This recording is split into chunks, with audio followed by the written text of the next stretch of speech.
Assalamualaikum warahmatullahi wabarakatuh. Selamat datang di channel Lini, Rina, Antika di tutorial masak-masak.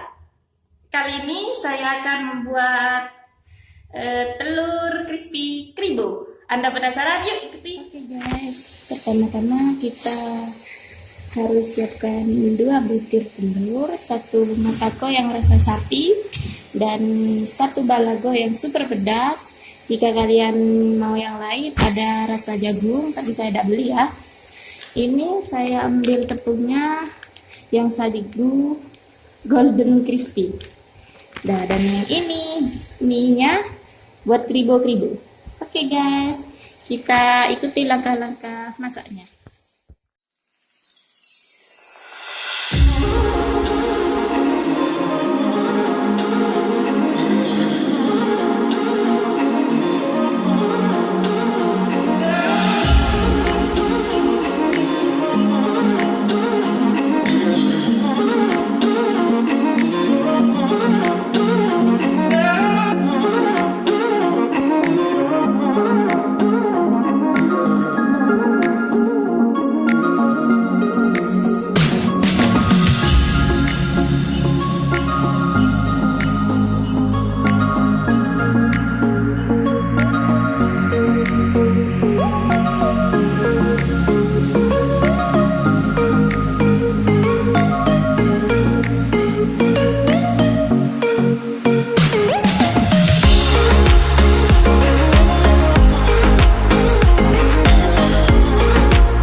Oke guys, ini sudah selesai ya.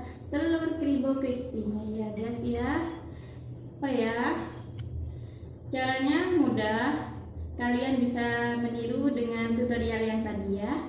Kalau kalian suka dengan video ini, jangan lupa like, komen, dan subscribe. Karena subscribe itu gratis. Dadah!